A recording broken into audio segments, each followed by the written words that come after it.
Assalamualaikum warahmatullahi wabarakatuh. Halo guys, kembali lagi. Sebelumnya perkenalkan nama saya Ade Juita Maharani Ayununingrat dengan NPM 022722112000. Sebelumnya saya ingin berterima kasih kepada Bapak Dr. Suito SE, MSc, AK, CSRS, CSRA selaku dosen pengampu mata kuliah akuntansi teori yang telah memberikan tugas mata kuliah ini kepada saya. Nah, di sini saya akan membahas mengenai apa sih entity teori itu. Baik, kita langsung saja ke materinya. Entity teori atau teori entitas adalah salah satu konsep fundamental dalam akuntansi yang memiliki dampak besar pada cara kita memahami dan menyusun laporan keuangan. Nah, dalam video ini, saya akan membahas berbagai aspek dari teori ini secara mendalam, termasuk sejarah, prinsip dasar, implikasi, penerapan dalam praktik, serta kelebihan dan kekurangannya. Baik, yang pertama saya akan memberikan penjelasan mengenai sejarah dan latar belakang. Yang pertama, sejarah dan latar belakang. Nah, entity teori muncul sebagai respon terhadap keterbatasan dari teori sebelumnya, yaitu proprietary teori. Nah, pada awal perkembangan akuntansi, fokus utama adalah pada pemilik bisnis dan kepentingan pribadi mereka. Namun, seiring dengan pertumbuhannya perusahaan besar dan kompleksitas transaksi bisnis, kebutuhan untuk memisahkan kepentingan pemilik dari entitas bisnis menjadi semakin jelas. Menurut William A. Patton, seorang pelopor dalam bidang akuntansi, mengemukakan pentingnya memandang perusahaan sebagai entitas hukum yang terpisah dari individu-individu yang mengelolanya. Teori ini menjadi dasar bagi banyak praktik akuntansi modern yang kita kenal pada saat ini. Yang kedua ada prinsip dasar entity teori. Nah, entity teori beroperasi berdasarkan beberapa prinsip dasar yang membedakannya dari teori-teori lain dalam dasar akuntansi. Yang pertama ada pemisahan entitas. Prinsip utama dari entity teori adalah bahwa perusahaan harus dipandang sebagai entitas terpisah dari pemiliknya. Ini berarti bahwa semua transaksi yang dilakukan oleh sebuah perusahaan dicatat atas nama perusahaan itu sendiri, bukan atas nama individu pemilik. Pemisahan ini penting untuk menjaga integritas laporan keuangan. Yang kedua ada persamaan akuntansi. Entity teori mendefinisikan persamaan akuntansi sebagai berikut, di mana aset sama dengan kewajiban ditambah dengan ekuitas, di mana aset merupakan semua sumber daya yang dimiliki oleh perusahaan tersebut. Nah, yang kedua kewajiban, utang atau kewajiban yang harus dibayar kepada pihak ketiga yang merupakan kreditur, peminjam, dan lain sebagainya.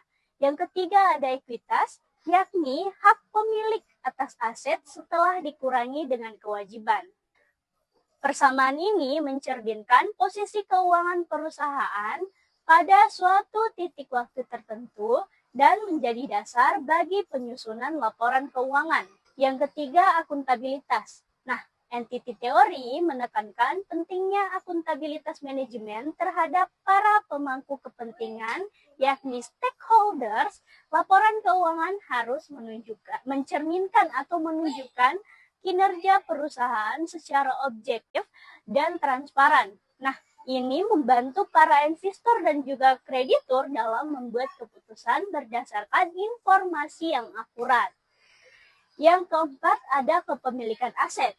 Nah, dalam konteks entity teori, aset dimiliki oleh perusahaan sebagai entitas hukum. Ini berarti bahwa hak atas laba tidak otomatis menjadi hak pemilik sampai ada keputusan yang formal untuk mendistribusikannya kepada pemegang saham dalam bentuk dividen. Berikutnya ada implikasi entity teori. Nah, entity teori memiliki sejumlah implikasi penting dalam praktik akuntansi yang harusnya kita ketahui sebagai seorang akuntan.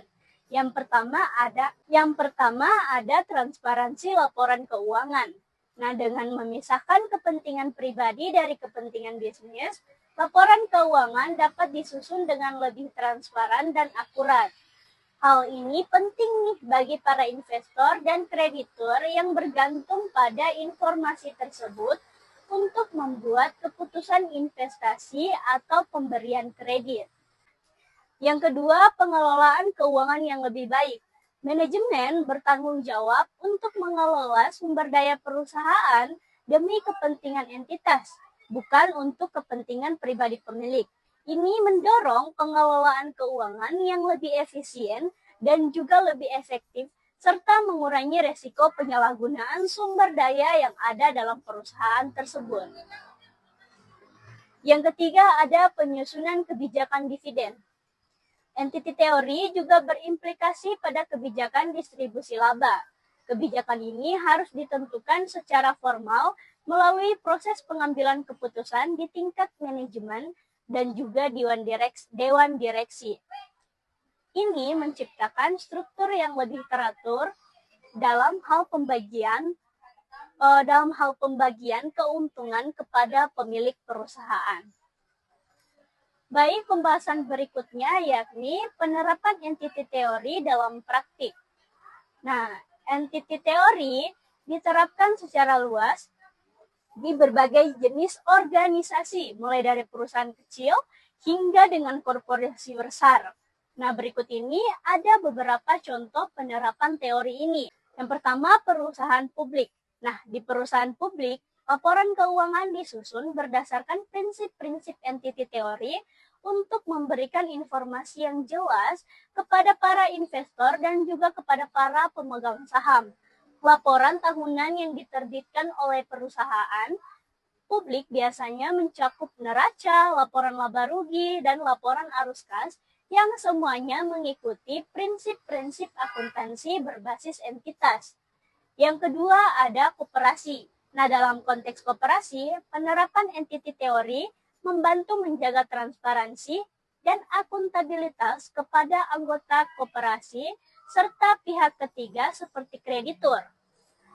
Laporan keuangan koperasi disusun untuk mencerminkan kinerja koperasi sebagai entitas terpisah dari anggotanya. Yang keempat yakni entitas syariah.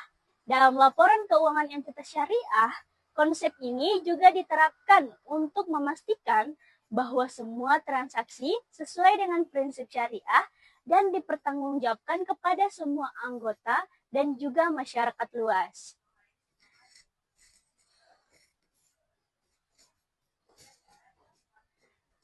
Berikutnya, 5 kelebihan entity teori. Nah, entity teori memiliki sejumlah kelebihan yang membuatnya sangat relevan dalam praktik akuntansi modern. Yang pertama ada transparansi. Entity teori memungkinkan penyajian informasi keuangan lebih jelas dan mudah dipahami oleh para pemangku kepentingan dengan memisahkan kepentingan pribadi dan juga bisnis. Laporan keuangan pun menjadi lebih objektif. Yang kedua ada akuntabilitas, di mana teori ini meningkatkan tanggung jawab manajerial terhadap kinerja entitas dikarenakan manajemen harus mempertanggungjawabkan keputusan mereka kepada para pemangku kepentingan. Yang ketiga, pemisahan risiko. Nah, dengan memisahkan aset pribadi pemilik dari aset bisnis, risiko finansial dapat dikelola dengan lebih baik. Jika perusahaan mengalami kerugian atau kebangkrutan, aset pribadi pemilik tetap terlindungi. Yang keenam, ada kekurangan entity teori. Meskipun entity teori memiliki banyak kelebihan, entity teori juga memiliki beberapa kekurangan. Yang pertama yakni kesulitan penerapan pada usaha kecil. Pada usaha kecil atau bisnis keluarga, seringkali sulit untuk memisahkan antara kepentingan pribadi dan juga bisnis dikarenakan pemilik sering terlibat langsung dalam operasional sehari-hari. Yang kedua ada beban administratif. Beban administratif diperlukan proses administrasi yang lebih rumit untuk memastikan bahwa semua transaksi dicatat dengan benar sesuai dengan prinsip-prinsip entity theory yang telah dibahas tadi. Berikutnya ada relevansi pada semua bentuk bisnis. Ada pertanyaan nih mengenai tentang relevansi teori ini di semua kalangan bisnis, terutama di mana pemilik terlibat langsung dalam manajemen dan pengambilan keputusan sehari-hari. Baik, di sini saya akan langsung membahas contoh kasus dari penerapan entity theory yang ada di perusahaan-perusahaan besar di Indonesia. Mari kita lihat contoh penerapan entity theory di sebuah perusahaan besar seperti PT Unilever Indonesia Tbk. Yang pertama, laporan keuangan. Unilever menyusun laporan keuangannya berdasarkan prinsip-prinsip entity theory sehingga semua transaksi dicatat atas nama entitas Unilever dan bukan individu. Yang kedua, akuntabilitas manajemen. Manajemen bertanggung jawab untuk melaporkan kinerja finansial kepada dewan direksi dan para pemegang saham tanpa adanya campur tangan dari kepentingan pribadi individu tertentu. Berikutnya ada kebijakan dividen. Keputusan mengenai pembagian dividen dilakukan melalui rapat umum pemegang saham atau RUPS berdasarkan kinerja entitas selama periode tertentu. Nah, itu saja nih pembahasan yang dapat saya berikan. Dari materi-materi tadi, di sini saya dapat mengambil kesimpulan bahwa entity theory memainkan peran krusial dalam akuntansi modern dengan menekankan pentingnya pemisahan antara entitas bisnis dan juga individu yang mengelolanya. Nah, dengan memahami teori ini secara mendalam, kita dapat menghargai bagaimana laporan keuangan disusun dan bagaimana informasi tersebut digunakan oleh berbagai pihak maupun stakeholder mungkin dan lain sebagainya untuk pengambilan keputusan ekonomi yang tepat.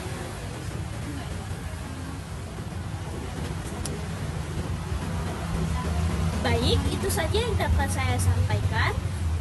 Lebih dan kurangnya mohon dimaafkan. Wabillahi taufiq wal hidayah. Wassalamualaikum warahmatullahi wabarakatuh. Terima kasih. Strawberries and cigarettes always taste like you.